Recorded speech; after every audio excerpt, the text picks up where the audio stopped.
poner cargos de ordenancia de la ciudad o de ley del Estado de Texas. Gracias. Sergeant, can I speak to you for a second real quick? Yes, ma'am.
It's 6 p.m.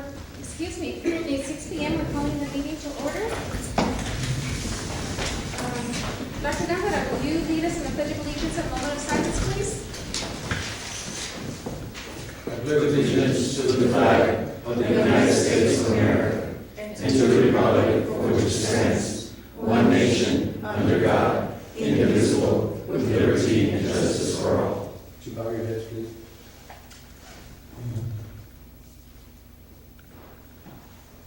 Thank you. Thank you, Dr. Ms. Hernandez, can we establish quorum, please? Mr. Madrid? Here. Mr. Rodriguez? Here. Ms. Reyes? Here. Mr. Gambara? Here. Quorum is established. Thank you. Item number 4, public comment.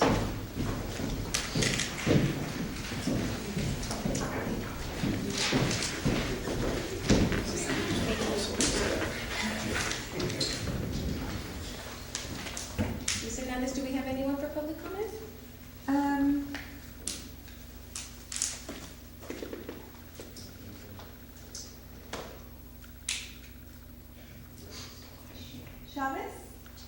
Yes, Irma Chavez? However, Ms. Chavez, we're gonna have you state your name, please, and good afternoon. My name is Irma Chavez.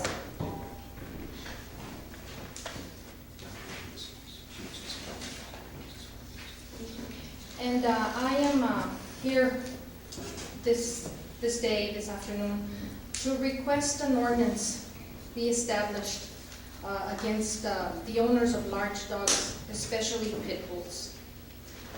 And mainly, I mean, this has been going on and off, but the reason that I'm here today is of an incident, two incidents that I had August 25th and 26th, where I was almost attacked by my neighbor's pit bulls. I do not want to wait until a fatal incident occurs to me, my neighbors, or our pets due to the owner's negligence. I have heard the news and read about many of these incidents, and some have been fatal. I cannot walk outside my yard without fear, even though it is fenced, because these dogs chewed through the fence and dug under and got into my property.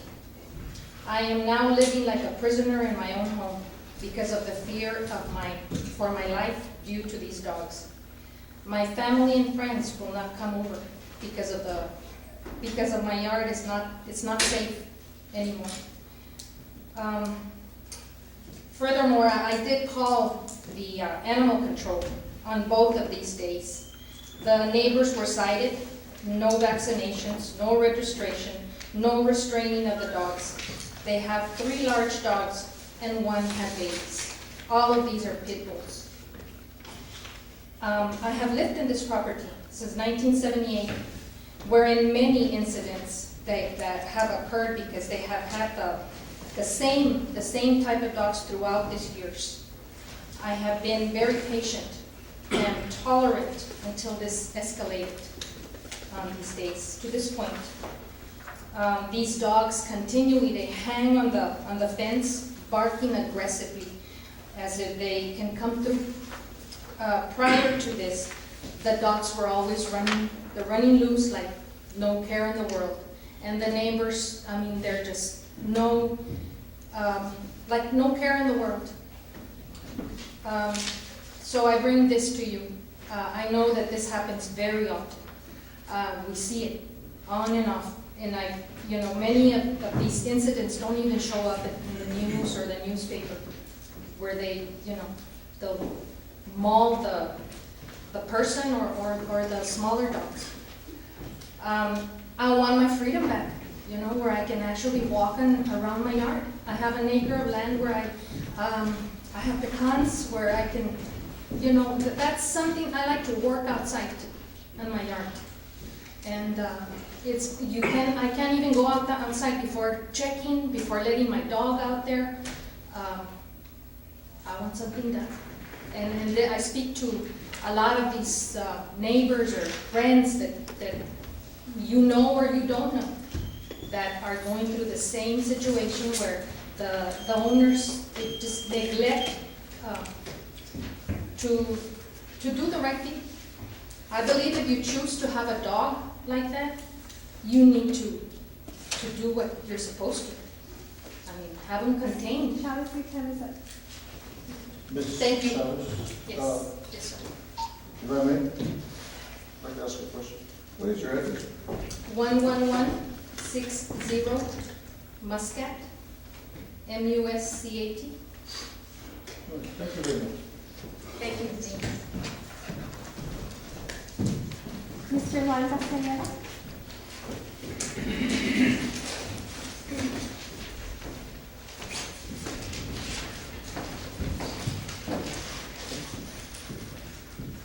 Pues oiga, buenas tardes a todos, la gente de aquí presente, especialmente al concilio, por el buen trabajo que han hecho. Lástima que por otra gente que critican la llana y demás, pero no es cierto, porque aquí en Socorro tenemos muy buena gente. En esta ciudad se ha hecho mucho progreso gracias a ustedes y estamos agradecidos, más que ya los tienen ahorita todos aquí por los sueños, pero nunca estamos convencidos porque solamente los que vivimos aquí sabemos lo que tenemos. Hay gente buena y hay gente mala, pero yo estoy orgulloso de todos ustedes. I'm proud of all the people that keep working for the citizens of Socorro. Everybody's been doing the best they can, and I'm proud of them. But I got to tell you, there's some good guys and bad guys. But you cannot blame all of them. The same, there's some good people that really been working for us. You can see everything that Socorro has been changing a lot. But thanks to the good government that we have, nice people working for us. And it's a shame to have somebody that doesn't do their job because they work for the community, because if it wasn't for us, they wouldn't be working for us. And I'm really pleased, like I tell you, there's some guys that are really doing more than what they can, and some of them, they're paying attention to the needs that we need in the support. And like I tell you, this is gonna be the city of the future, not too long from now, but thanks to you, because I've been living here a long time here, and like I tell you, I like to serve the community because it's like serving myself, and I'm really proud of all the guys that are really working for us. Thank you very much, and never give up. Never give up. Thank you. Thank you, Mr. President. Mr. Joe Ventura?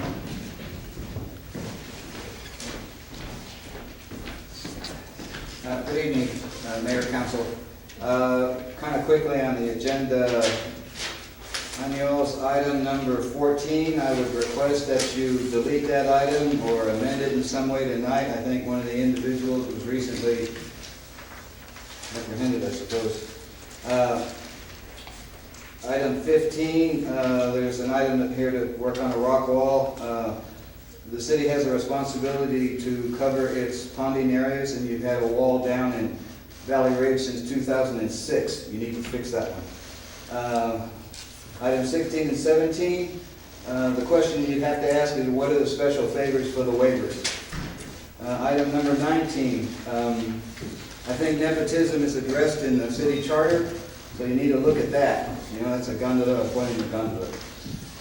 Item number 22, I think you need to make Arnulfo Salazar his appointment an indefinite appointment. He's the only one that's been considered. All other constituents have been discriminated against. The commission's bylaws as well and the charter. Item 28, you have ordinance 76-1A. I think, Mr. Leone, if that's still in effect. And if it is, then they need to update sections 14 and 15. That's large animals, small animals. Item number 17 deals with definitions. Item 19 deals with the penalty phases. The ordinance is already in place. You just need to update the ordinance. We tried to do that a few years ago to add an exotic animals to the category, to prohibit alligators, camels, dromedaries, and things like that, buffalo, because we have them in town. But I think you need to do it the right way, the transparent way, and not create something that's in here in these statements. It almost sounds like we won't be able to have anything on our property. So, and I understand the lady's concern. But please, you need to do it the right way. It needs to go through the Planning and Zoning Commission. You've got to do it. You've got to have transparency. So please, do it the right way. Thank you.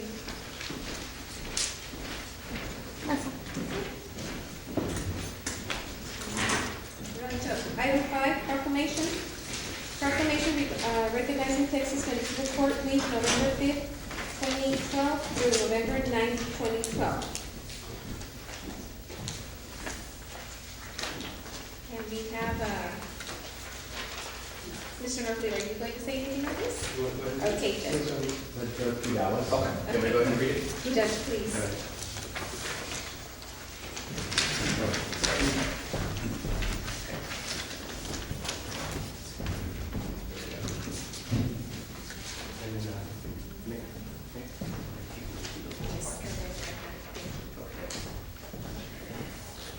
This is a proclamation for Municipal Court Week, November 5th through November 9th, 2012. Whereas the municipal court of the city of Socorro, a time-honored and vital part of our local government, has existed since 1990.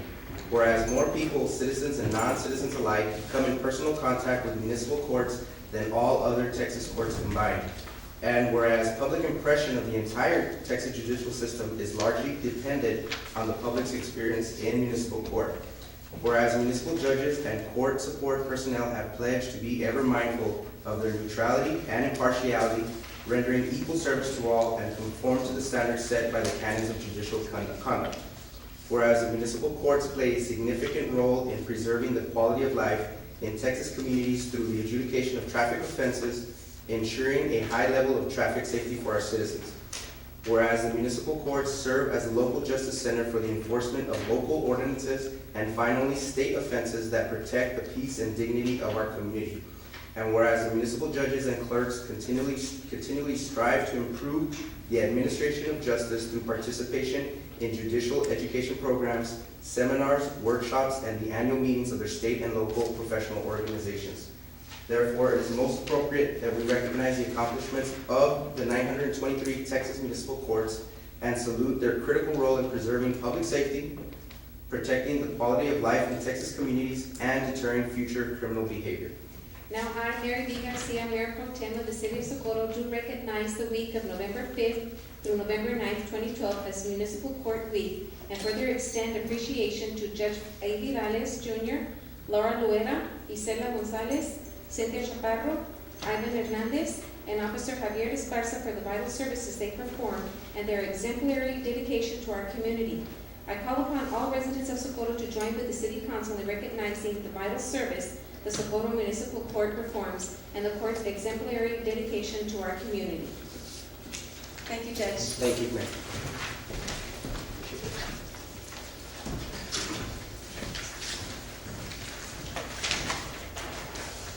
Item number 6, we have a presentation by the Municipal Court. Judge Vidales? Yes, ma'am.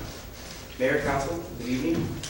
I want to go ahead and start with our State of the Court presentation by introducing you to some of our staff. Some of our staff couldn't be here tonight. They have prior family engagement. But I do want to introduce you to Laura Luera, who's our Deputy Clerk. She's the one that's in charge, that keeps the office in check and keeps us all working hard. We've also got our Juvenile Case Manager, Ms. Cynthia Chaparro, who again, she's a big part of the team and continues to improve our Juvenile Case Manager program. And also another important person in our department is Mr. Javier Esparza, who is not only our bailiff and is in charge of the court security, but he's also the one that's responsible for executing the warrants and making sure that all our warrants are executed and brings people in, and he does that on a daily basis. And again, that's part of our team there, but I just wanted to introduce you to them so that for some of you that may not have known them, that's them right there. I want to start talking to you a little bit about what we do, and it'll be a quick presentation. One of the key things that we have going on at SMC is our intern program. And again, that's through the support of you all, where we have a collaboration with Socorro ISD and Workforce Solutions. And since I started 2 years ago, we've had over 10 student interns work for us. And one of the key things is that a lot of these students go off and go to college, and they realize that they can come back and work for us and earn a living here in Socorro. Last year, Workforce Solutions awarded us a Breaking Barriers Employer Recognition Award to all our staff for the great job that we do with the kids, not only during the internship, but after the internship. A lot of the students are still in school, and they come back, and 2 of them right now are clerking for us. One of them is on a volunteer basis, and she loves working for us, and she still, she comes back to work for us. But again, that's part because of your support and the support that I have from my staff, that we have such a successful intern program. I had mentioned our Juvenile Case Manager program, and I want you to read what we have on our website, which is our mission statement.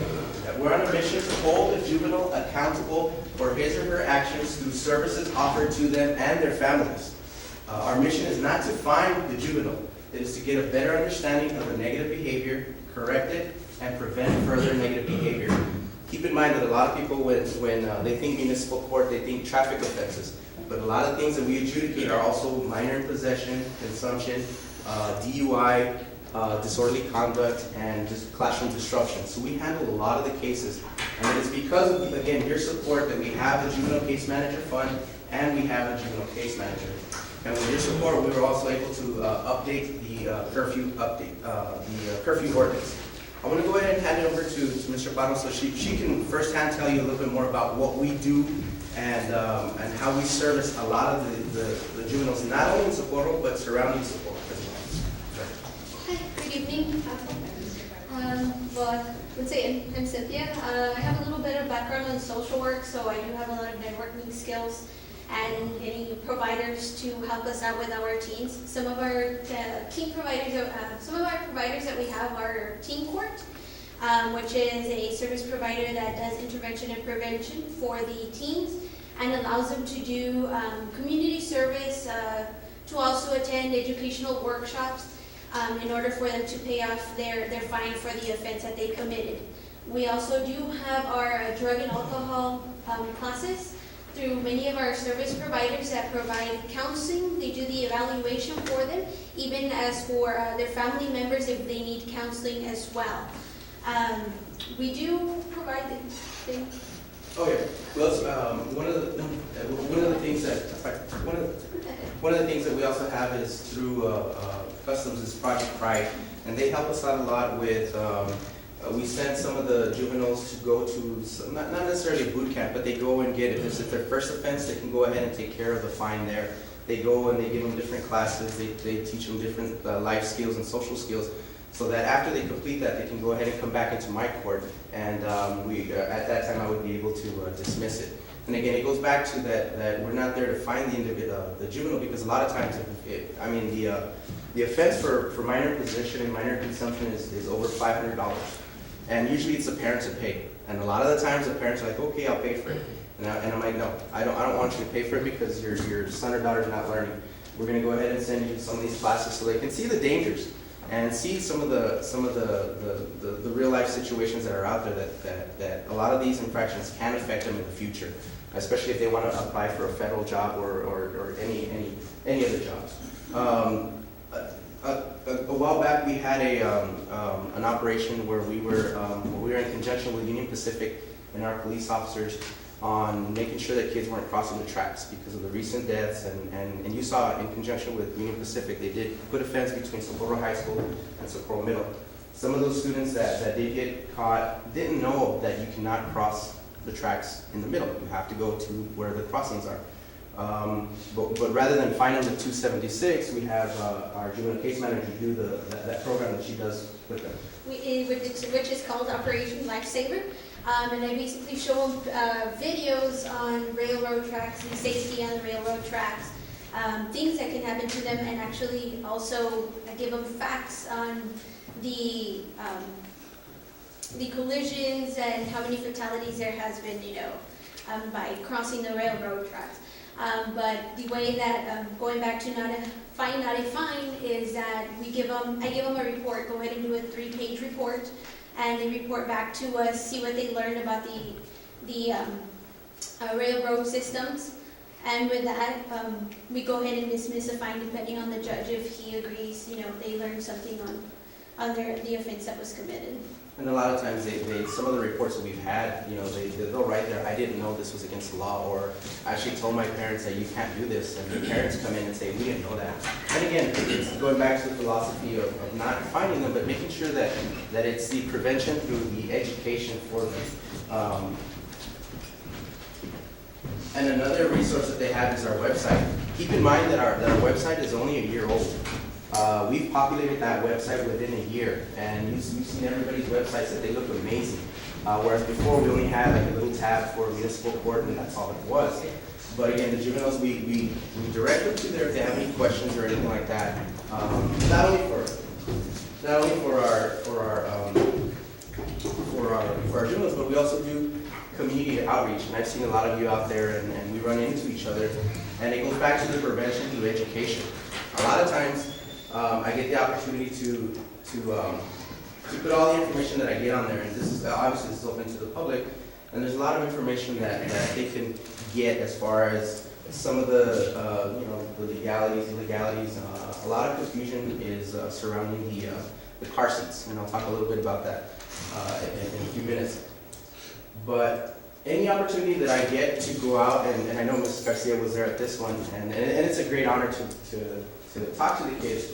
But not only do you get a chance to read to them, I also mention, little things like, hey, don't forget to tell your parents to buckle you up, or don't forget that when you leave anywhere and you get in a car, buckle up and make sure that you're in the car seat. And it goes back to the kids are like, they tell their parents, to where a lot of times some people really don't know about the laws, especially like the railroad laws or the car seat laws. They'll come in and say, I didn't know. But a lot of times I run into their parents in the schools, and then when they unfortunately get a ticket and come to my classroom, they're like, you know what, I can't say that I didn't know because you went and you talked to us about it. And my kid actually told me, Dad, you're gonna get a ticket for doing this. And that's something that again, it's prevention through education. Another presentation I did was the anti-bullying, that's one of the hot topics that's coming around, the bullying in schools and the school's responsibility, and this is where we can help the school in establishing a program in case later on down the line there is a bullying ordinance, if you all decide to do one, or if the state takes upon that action. High schools are also important to us. When I go out to the high schools, I give them all the information. As judge, I can't tell them that, if you drink, you may get in trouble, you may get in an accident. The only thing I tell them is that these are the facts. This is what can happen to you. This is if you end up in my court, these are the fines. And then when the juvenile case manager steps in and she gives them all the information, or she gives them the different websites where they have stats, where they have all the different pictures of unfortunately people that have passed on because of either drunk driving or distracted driving. Usually the week that I go to, there's always something going on. For this particular one, it was the distracted driving. And again, it's the prevention through education, talking to them about not being distracted while they're driving. Another presentation, which was similar to this one, was in San Elizario. Basically, this was a week before graduation, so I warned the kids that keep in mind if there's alcohol in the vicinity, you may get in trouble. And again, sometimes the kids end up in my court and they say, you know what, I can't say that I didn't know because you were there. You showed me, and I chose not to. And they do take responsibility for their actions. This particular week, it was click it or ticket. So in conjunction with DPS, I gave them those pamphlets where I asked them the question, is it okay if you're in the back seat and you're not buckled? And some kids don't know. A lot of us don't know. And you have to have your seat belt whether you're in the front or the back. And here they did give me and the juvenile case manager a certificate of appreciation for doing that. Career days, well, we go out and talk to the kids about walking to school, being safe. This was a week before Halloween. No, about a couple of weeks before Halloween. So we told them, the walking safety, whether there's a sidewalk or not, be safe. If you ride your bike to school, you have to be safe, and a couple of rules on bike safety. We also recently we did the Escondrias Career Day, and same thing. We go out and talk to the kids about safety, whether it's bike safety, classroom safety, being polite in the classroom to their teachers, because they're at that age where, although they may not get a citation at this point, but later on they may get a citation, and that's where they can't say I didn't know because they do know. I was talking about earlier National Seat Check Day. One of the biggest misconceptions is, where is my child supposed to be? So that particular Saturday we did National Seat Check Day, and again with your support you passed the proclamation. And the best thing about this is that it wasn't just us. It was in coordination with our court, with you all, through the donations that you all gave, through the seats, the car safety seats, and through our Sapporo police officers, and through DPS. They came out and helped us and ensured that kids were either in the appropriate seats or their seats were not expired. I didn't know that car safety seats expired. And they do. They have a shelf life, and they have them on the back, and you're actually putting the kid in danger if he or she is in an expired seat.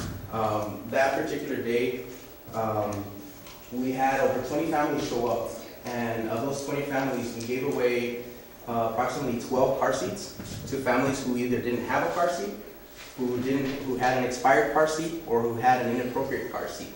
Now, we did get over 22 donated car seats by Mr. Norfleet and council and myself and a couple of the staff. Unfortunately, you can't, through the office, working with the officers, you can't ever tell what kind of car seats you need. So we had a lot of extra ones because we actually needed more of the middle-aged kids that are in between that transition from a booster to a no car seat. So what we did is we kept the car seats, and now when we have people that have seatbelt infractions, if we have an appropriate car seat for them, and they don't have a car seat, then we'll go ahead and give them a car seat. And again, it goes back to that prevention of education. And again, this is just an example of working together with other agencies. I know next year we want to make this a lot bigger, where we'll invite even more law enforcement to come help us out. And we can be out there a little bit longer and maybe have even more car seats for the public. We really did have a good turnout, and it was very positive. We got a lot of positive feedback from the public. We were actually worried that there was a baseball game going across the street, so when they realized what we were doing, a lot of people were coming over, and we were shorthanded actually that day trying to inspect car seats and making sure the kiddos were in the right car seat. What I do encourage you, and you'll get a chance next week to go see it, is look at our wall over here it's inside where the clerks are at. But all these are in the span of 2 years, where it's the hard work and dedication of my staff and being out there and not just sitting behind the bench and waiting for the fines to come in. It's about the prevention through education and making sure that people know the rules and that they know what's between the difference between what they can and cannot do. So that way, again, our goal is not to collect the fines and here, give me this, give me this. It's more of the education and it's more of the safety and ensuring that all of us are safe. I want to hand this part over to our court clerk, and she'll explain this to you a little bit more. Good evening, council, ladies and gentlemen. Basically, just to sum it up, this is the fiscal year, October 2011 through September 2012, okay? What was sent to the state for state fees, we sent out $239,374.92. The city fees, what stayed in the city is $607,908.69. And total collected through the year was $847,283.61.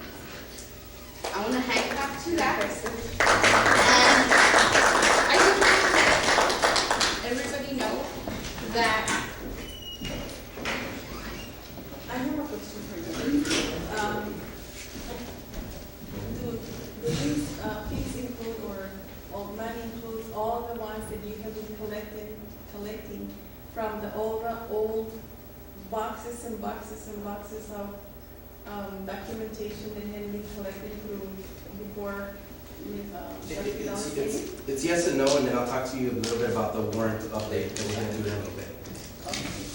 basically, those numbers are amazing to our department with dedication, teamwork, due diligence. And basically, what key is serving our customers, serving our citizens. You come in, there is a process, and we take care of them to the fullest.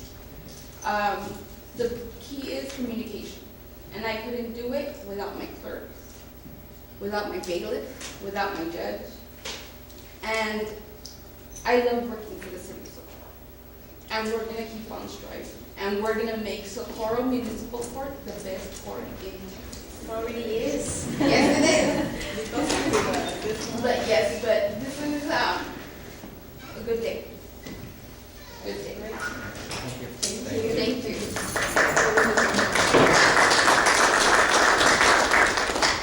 Now, a couple of things for, you all passed the resolution for Municipal Court Week, which is next week. I'm inviting council, and I'm also inviting the public. They're more than welcome to come to our luncheon, which next week we'll have on November 7th and 8th, which is a Wednesday and Thursday, between 11 and 2. That's for the luncheon. But you're more than welcome to come in. Next week we'll have officers' court before 11, so you can see some of the the things that we do in our court aside from what goes on behind the scenes. And that's next week, and again, we thank you for the resolution, so that way, we're gonna put up our resolution, make it look nice, and we can continue with what we've got going on. So now, where do we go from here? Okay, I know we've got a lot of work to do still, and I'm gonna keep, just like Laura said, we're gonna keep working hard, and I've got, you know, some of the best employees that the city has in the city working for us. To answer your question on the updated warrant list, we're working on that so that we can update all the warrants so that we can get rid of those stale warrants, those older stale boxes that were there, and that's due to prior administrations not taking care of them and actually making the system work. We're hoping to get this done by the end of the year, and that's in conjunction with Mr. Norfleet and our, with our CFO, so we can get all that up to date and give our officer an updated list to work with as far as warrants are concerned. That also goes hand in hand with what I want to do in the future is make sure that we have everything archived appropriately, make sure nothing gets stale again, and make sure that we have everything in a scanned format so that it's easy to access and we don't have all the boxes and boxes of old paperwork that we have sitting in what we call a dungeon. Obviously, that we're working with our attorney so that we make sure we do that legally, because we have to keep records back 5 years, I believe, if I'm not mistaken. But again, we'll take care of that and make sure everything's done appropriately. Scofflaw and Omnibase, I know that that's something that we've all been working on. You all already signed the contract with the county, and Mr. Flores was here. Excuse me. Today, the IT person from the county, Mr. Lipkin, he's talking to our citation management representative. He's letting her know what we need exactly, so that we can put all the people that haven't paid their fines on scofflaw, and then she's going to return my call so that we can actually see what it's going to take to get that system going, so that we can get that system off the road and finally get it done after so many years of it being just stable. Omnibase, the same thing. We have a contract with DPS that helps us out with people that, again, haven't paid their fines, and that's going to get off the road soon as well. E-ticket. One of the things that I really want to push that we're working with our police officers is making sure they have the equipment that they need, rather than having to fill out the citation, which there can be errors. E-ticket is just a faster way to, they issue the citation similar to what DPS does, and we get it automatically in our system, so our clerks aren't having to spend the time in having to populate that information. One of the things that I'm really excited about is the UTEP UT Law interns. I went through the law school preparation institute through UTEP, and with their director, Ms. Soto, she is locating for us 2 of their top students, and preferably if they're from Socorro or the surrounding area, so that they can intern with us for a month or 2 here in the city. Not only that, but I also spoke with one of the deans at UT School of Law, and what they want to do is they want to get students that, after their first year, some of the students come back home, to come back and relax. And like me, I had the opportunity to work at the legislature, but if I had had a chance to come back home to work here, I would. What we want to do is starting next summer, is have the opportunity for one of those students to come back and work for us for the summer. And then they go back to law school, their second year, and then that summer they come back again and work for us. And then eventually, that just lets them know that there are opportunities for them there. And keep in mind that having interns from, first of all, the LSPI interns from UTEP, that's one of the top programs in the state and in the country. UT Law is one of the top law schools. Well, it is the top law school in Texas, and it's one of the top law schools. At least it's always in the top 15 in the nation. And that says a lot that they come back. What I would like to see is a clerkship where they have all their clerkships for the very top. Obviously, it's the Supreme Court, and we've got the appellate courts, and what I would like to eventually see is Socorro Municipal Court on there. And that would be a great honor, not just to all of us here, but to the student that gets an opportunity to come back here and work, and then go off and decide wherever they want to go, but knowing that they have an opportunity to come back to work at home if that's what they want to do. We also want to update our system. We're working with Cardinal to try and again, through scofflaw, update all that system. So just to keep better records and make sure that everything's current and up to date. And again, going back to what Laura said, what we're trying to do is we're going to make it the best municipal court in Texas so that people know and come to us. There's already courts that have come to us and talked to our juvenile case manager about what we do with our juveniles. What's the system that we have? How do we take care of our juveniles? How many service providers do we have? We have other people coming in talking to Ms. Duera about how we do this process, how do we do this process, how do we do that process. And again, it's just going back and then just making sure that you're using all the resources that you have and using them prudently and using them wisely. And again, we're getting there to make Socorro the best municipal court in the state of Texas. Okay. Thank you. I would like to congratulate you and your staff for a job well done. Whenever I go and visit, they're always working, they're always content, and they cannot say more good things about you. I mean, we're very, very happy working with you. And I think that that's what makes a successful court. And I mean, for me, it's already the best court. Thank you. Yeah, when I go back there, I get out of their way because I may get run over. I just get out of the way and let them work. I've seen them. I mean, I just- and they help each other, and they just in conjunction. I mean, great, terrific. Congratulations, everybody. I would like to say that those of you who don't know, Judge Linares is a great ambassador for the city of Socorro. He's asked to speak throughout the county of El Paso, and that's something to be proud of because they call him. And it's great, and of course, he's always making sure that the city of Socorro is out there. He praises us, the city, everyone, citizens, and we really appreciate that. And I especially want to say, great job on your accomplishments, on your present projects, and your projected goals. I think that's great, Judge. You've done an excellent job. You and your staff. You're awesome. And I want to say, just real quick, I don't want to take more of your time. When I first went to law school, I put that I was from El Paso, Texas. Actually, this was a UTEP, I put El Paso, Texas. And then when I went to law school, I was like, I'm not from El Paso, I'm from Socorro. And I put Socorro, Texas, so everybody would ask, where's Socorro? I said, it's right next to El Paso, where are we? I said, we're due east of El Paso. And it's one of those badges that you carry that most of my friends, oh, here's the guy from Socorro. It wasn't the guy from El Paso, because there was a couple of other students from El Paso. But I was like, no, I'm not from El Paso, I'm from Socorro. I'm proud to say that I represent the city of Socorro. And I'm proud to say that hopefully one day, I can go back and work. And again, I got that opportunity. But it's just a badge of honor that people know where Socorro is. And there's for the whatever 3 or 4 things going on, there's hundreds of other positive, great things going on in the city of Socorro. And I enjoy the opportunity, and I'm very humbled to serve the citizens of Socorro as their judge, and I will continue to do so as long as you will all have me here. And I think that you have brought such tremendous ideas and positive changes to Socorro, and look at them, I mean, they're smiling from here to there. And it says a lot, of you also. So congratulations, and we're hoping to keep you there as long as you can come and be here with us. And I mean, the court is such a different court than before. Absolutely. So, yes, Judge, you have done a tremendous job. I'd just like to congratulate you also, Judge. I'm sorry? I'd like to congratulate you also. Thank you, sir. You're doing an outstanding job. The most important thing that I think you brought to the city of Socorro is that you brought dignity to the city of Socorro. And that's one thing that for a lot of years we lacked. But being that you're here now and working the court, I respect you with all my heart, and I congratulate you and keep up the good work. Thank you, Representative. Thank you. Appreciate it. And I know they tell the story all the time, but my favorite story about what you brought to this court was when you first began, and we had those lawyers that would come to our court, and they knew by law their clients were guaranteed a jury trial.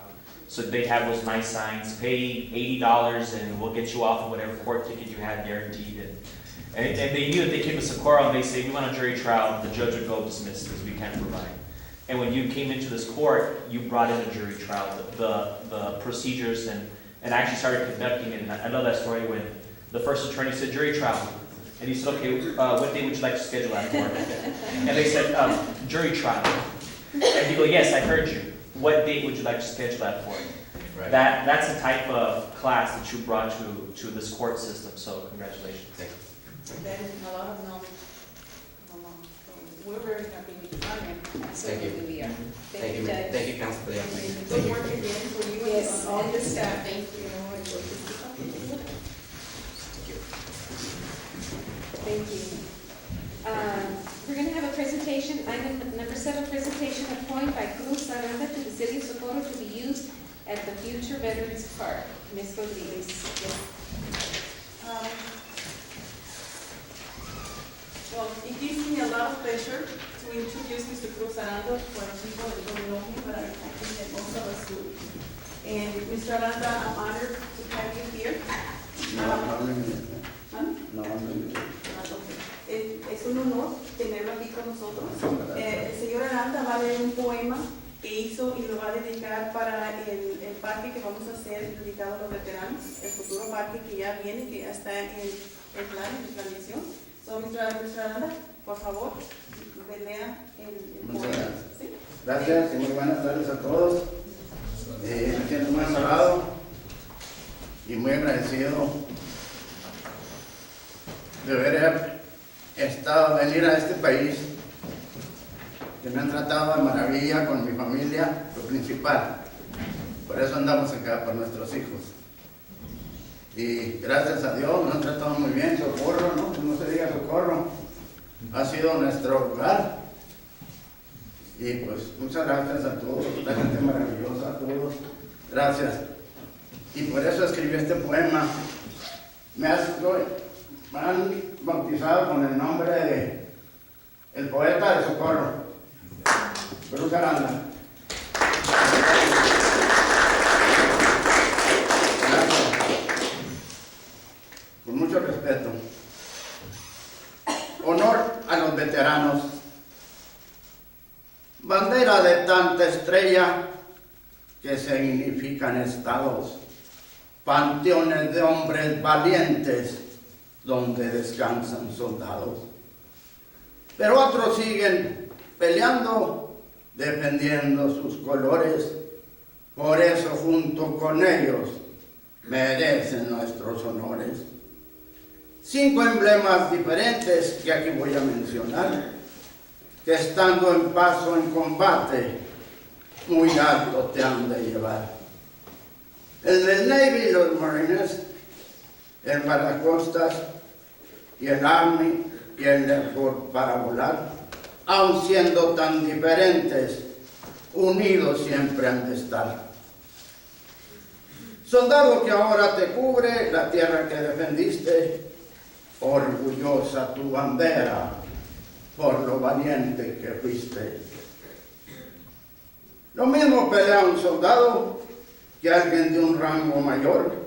Civiles y militares defenderemos tu honor, aún llevando con nosotros como arma nuestro valor. Por eso todos decimos honor a nuestros hermanos y con plegarias al cielo levantamos nuestras manos y con orgullo decimos: ¡arriba los veteranos! ¡Hey!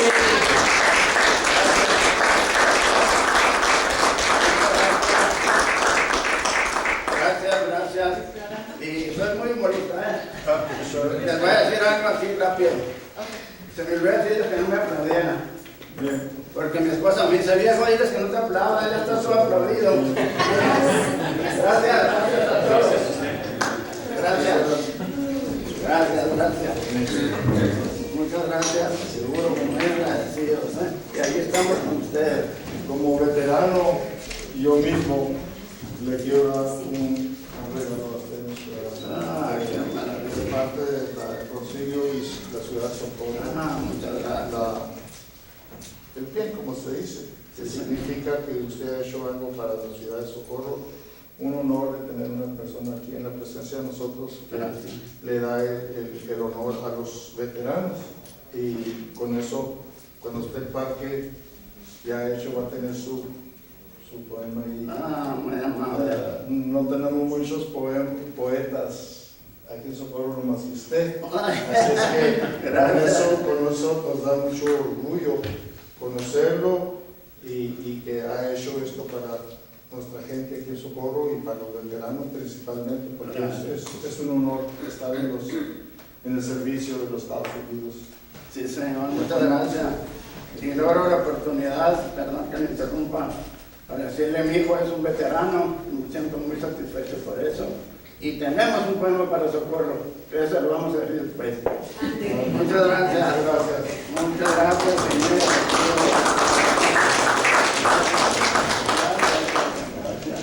Gracias a todos. Y sí, aquí enfrente de todos sí queremos decir que le tenemos un certificado, nomás se nos quedó en la oficina. So, a la próxima se lo vamos a presentar. Esto fue muy feliz. Nunca pensé estar entre gente tan importante como todos. Pero usted también es muy importante. Eso sí. Ella es nuestra hija, mía, Mr. Aranda no les ha dicho todavía, pero él tiene un poema para la gente que falleció en el 9/11, en la tragedia del 9/11. Y el señor Aranda lo va también a dedicar para cuando ya hagamos el 9/11 Memorial Park. There you go. Nos va a dar All right. Everybody say down with that. All right. One more time.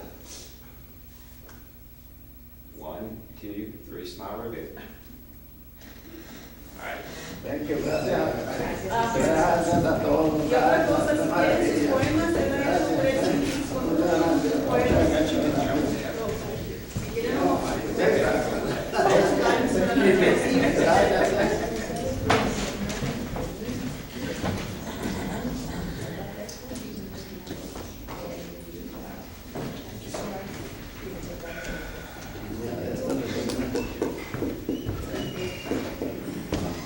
Muchas gracias. Gracias. That was great. We're now on the consent agenda. Do we have a motion?